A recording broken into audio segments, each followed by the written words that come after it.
Breaking news ఇస్తున్నాం. DMK నేత ఉదయనిధి స్టాలిన్ కు ఊరట లభించింది. ఆయనకు బెయిల్ మంజూరైంది. ఇక ఉదయనిధిని వెంటనే విడుదల చేయాలని మద్రాస్ హైకోర్టు ఆదేశించింది. నటి త్రిషపై చేసిన వ్యాఖ్యల కేసులో ఉదయనిధిని అరెస్టు చేశారు. ఇక పోలీసుల విచారణకు సహకరించాలని మద్రాస్ హైకోర్టు కోరింది. ఎఫ్ఐఆర్ నమోదైనందున విచారిస్తున్నామని పోలీసులు తెలిపారు. విచారణ తర్వాత విడుదల చేస్తామన్నారు.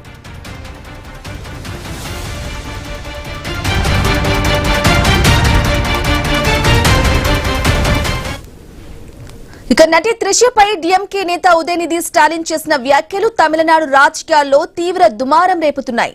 తాజా పరిస్థితులు మళ్లీ ఒకప్పటి తమిళనాడు రాజకీయాలను తలపిస్తున్నాయి.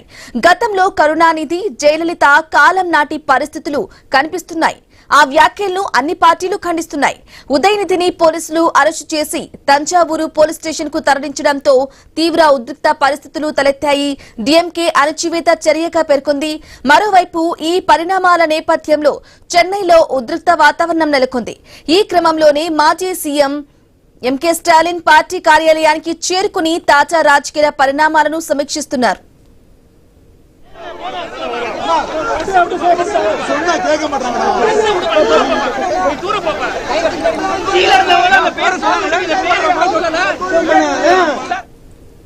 ఇక ఉదయనిధి ప్రసంగంలో అవమానకరమైన అంశాలు ఏవీ లేవని డిఎంకే నేతలు స్పష్టం చేస్తున్నారు. ఆయన అరెస్టుకు వ్యతిరేకంగా ఆందోళన చేపట్టారు. డిఎంకేను ఎదుర్కోలేక ప్రభుత్వం ఇలాంటి అణచివేత చర్యలకు పాల్పడడం చట్టవిరుద్ధమన్నారు. ఇదే విషయానికి సంబంధించి పూర్తి అప్డేట్ మా ఐన్యూస్ కరెస్పాండెంట్ సాగర్ లైవ్ ద్వారా అందిస్తారు. Sagar, good afternoon. మనం ఉదయం నుంచి కూడా మాట్లాడుకుంటున్నాము. ఉదయనిధి స్టాలిన్ కి సంబంధించి కూడా బెయిల్ కూడా మంజూరు చేసింది. ఎలా చూడాలంటారు సాగర్?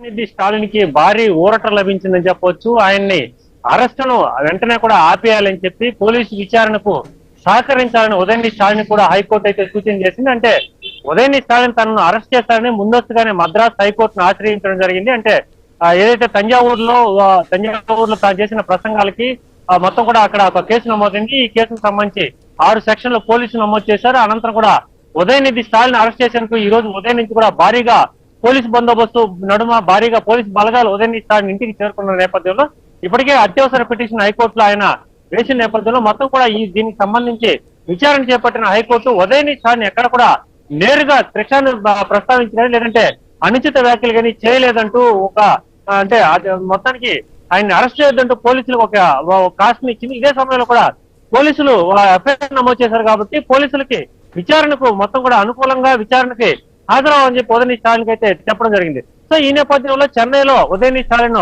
అరెస్ట్ చేశారు. నేరుగా కూడా తంజావూరు పోలీస్ స్టేషన్ అయితే ప్రస్తుతం తరలిస్తున్నారు. ఆయన వేలో ఉన్నారు.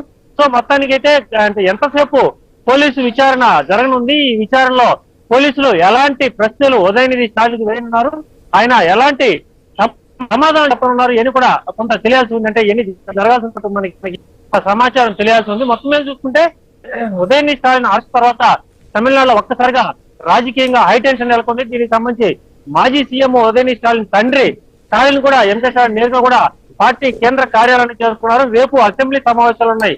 చెన్నైలో అసెంబ్లీ సమావేశాల నేపథ్యంలో సో అసెంబ్లీ సమావేశాలు ఇంపైన రేజ్ చేసే అవకాశం ఉంది. డిఎంకే పార్టీని రాజకీయంగా అణగదొక్కేందుకే ఉదయనిధి స్టాలిన్ పైన కక్షపూరితంగానే కేసులు నమోదు చేసింది, అరెస్ట్ చేసిందని చెప్పి ఇటు డిఎంకే కార్యకర్తలు పెద్ద ఎత్తున తమిళనాడు మొత్తం కూడా అంటే మొత్తం తమిళనాడు వ్యాప్తంగా కూడా నిరసన కార్యక్రమం చేపట్టిన పరిస్థితి నెలకొంది. ముఖ్యంగా కూడా మద్రాసులో అంటే చెన్నైలో ఇటు టీవీకే పార్టీ అలాగే డిఎంకే పార్టీకి సంబంధించిన కార్యకర్తలు ఒకరిపైన ఒకరు చెప్పులు వేసుకోవడం, అలాగే ముఖ్యంగా రాళ్ల దాడి చేసుకోవడం కూడా కొంత టెన్షన్ వాతావరణం నెలకొంది, కొంత ఘర్షణ వాతావరణం నెలకొంది.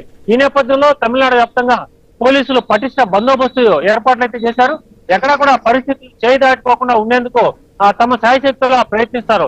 అయినా కూడా డిఎంకే పార్టీకి సంస్థాగతంగా క్షేత్రస్థాయిలో చాలా పట్టు ఉంది కాబట్టి ఉదయనిధి స్టాలిన్ ఆ పార్టీకి యువనేత, అలాగే మాజీ సీఎం కొడుకు, మాజీ మంత్రి కాబట్టి అంటే ఆయన అరెస్ట్ నేపథ్యంలో మొత్తం తమిళనాడు వ్యాప్తంగా కూడా డిఎంకేకి సంబంధించిన అందరూ కూడా రోడ్లపైకి వచ్చారు. చెన్నై నుంచి తంజావూరుకి వెళ్లేదానికి సుమారుగా అంటే 6 గంటల పైన సమయం పడుతుంది. ఈ మధ్యలో కూడా ఎక్కడికక్కడ అభిమానులందరూ కూడా రోడ్లపైకి రావడం, నిరసన తెలుపుతూ ఉండడంతో ఇప్పుడు హైకోర్టు వారికి కాస్త ఓటనిస్తూ అంటే అరెస్ట్ చేయొచ్చు, ఆ విచారణకి హాజరవచ్చు, కానీ నేరుగా అంటే రిమాండ్ కి తరలించే అవకాశాలు అయితే తొలగిపోయాయని చెప్పొచ్చు. పోలీసు విచారణలో ఉదయనిధి స్టాలిన్ చెప్పే అంశాలతో పోలీసులు సంతృప్తి చెందారా, లేదంటే తదుపరి ఎటువంటి చర్యలు ఉంటాయి ఇవన్నీ కూడా కొంత తెలియాల్సి ఉంది. మొత్తం మీద అయితే తమిళనాడులో ఏదైతే అంటే 20వ శతాబ్దం మొదట్లో 2001 లో కరుణానిధి అరెస్టు అనంతరం అంటే అది కరుణానిధి అరెస్ట్ చేసి బట్టలిప్పి రోడ్డుపై తీసుకుపోయిన పరిస్థితులు ఉన్నాయి. అలాగే మరొక 2014లో జయలలితను కూడా ఇదే విధంగా అక్రమ ఆస్తుల కేసు విషయంలో అరెస్ట్ చేసి అంటే పబ్లిక్ గా లాక్కెళ్లిన పరిస్థితులు చూసాయి. సో ఇవన్నీ కూడా తమిళనాడు పరిస్థితులు మర్చిపోతున్న పరిస్థితుల్లో ప్రస్తుతం డిఎంకే పార్టీకి ప్రధానంగా డిఎంకే ఏఐడిఎంకే రెండు పార్టీల మధ్య ద్రవిడ పార్టీల మధ్య కొంత తీవ్రమైన ఘర్షణ లేదంటే తీవ్రమైన పోటీ నేపథ్యంలో ప్రస్తుతం టీవీకే పార్టీ ఒక్కసారిగా కొత్తగా పార్టీగా వచ్చినప్పటికీ అధికారం ఎదుర్కొంది. ప్రస్తుతం తమిళనాడులో రూలింగ్ లో ఉంది. మొత్తం మీద పూర్తి అధికారం లేకపోయినా ఇటు కాంగ్రెస్ పార్టీ మరి కొంతమందితో కలిసి అంటే మొత్తం కూటమి ప్రభుత్వం ఏర్పడే పరిపాలన. సాగర్ రెడ్డి, అయితే ప్రధానంగా చూస్తున్నట్లయితే ఉదయం నుంచి కూడా కొంత హై టెన్షన్ వాతావరణం కూడా నెలకొంది. ఎందుకంటే చాలా మంది ఆయన అరెస్ట్ చేసి తీసుకువెళ్తున్నప్పుడు కూడా కార్యకర్తలు కూడా టీవీకి అధినేత విజయ్కి సంబంధించి కూడా దిష్టి బొమ్మను దగ్ధం చేయడము, కొంత ఉద్రిక్త పరిస్థితులు కూడా చాలా వరకు చూసాం. అయితే ప్రధానంగా మాట్లాడుకోవాలంటే ఉదయనిధి స్టాలిన్ కి సంబంధించి కూడా ఆయన అరెస్ట్ ను రాజకీయంగా ఒక డిఎంకే కు లాభం వచ్చే అవకాశం ఉందంటారా?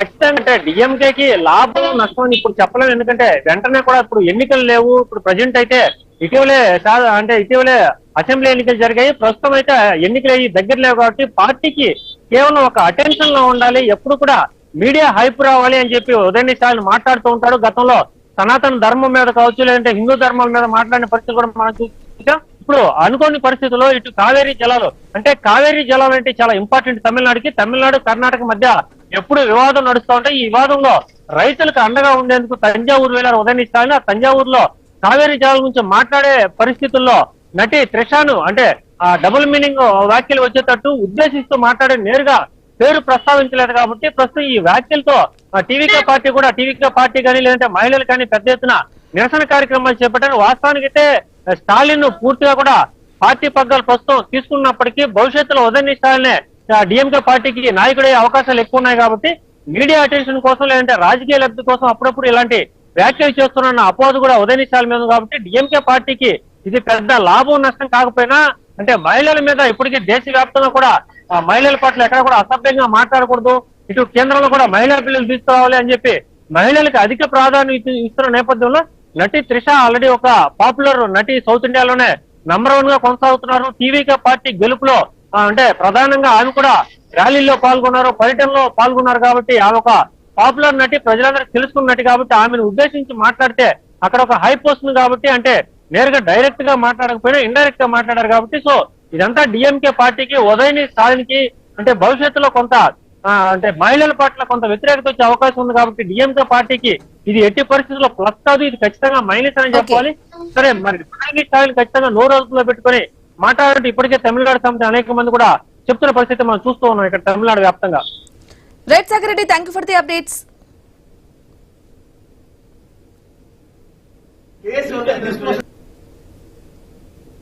முக்கியமான சட்டமன்ற கூட்டத்தொடர் இருப்பதால் இன்றே அந்த விசாரணையை முடித்து இன்றே ஜாமீனில் விடுவிக்க வேண்டும் என்று கேட்டோம். அதையும் நீதிமன்றம் உத்தரவாக கொடுத்திருக்கிறது. இம்ரான் பிரஜாதிபதி என்ற வழக்கில் மாண்புமிகு உச்ச நீதிமன்றம் பிரிவு 196 வழக்கு பதிவுக்கு முன்பாக ஒரு காவல்துறை ஆய்வாளர் என்னவெல்லாம் செய்ய வேண்டும் என்ற ஒரு நீண்ட ஒரு வரையறையை கொடுத்திருக்கிறது. அந்த வரையறையை தெரியாமல், தெரிந்தும் புரியாமல், புரிந்தும் அதை உள்நோக்கத்தோடு காவல்துறை பின்பற்றாமல் இந்த வழக்கை பதிவு செய்து எதிர்க்கட்சி தலைவரை எப்படியாவது கைது செய்து நாளை அவர் சட்டமன்றத்திற்குள் வரக்கூடாது என்று திட்டமிட்டார்கள். வழக்கம் போல் நீதிமன்ற உத்தரவால் மற்றொரு முறை சர்வாதிகாரம் தமிழ்நாட்டில் தடுக்கப்பட்டிருக்கிறது.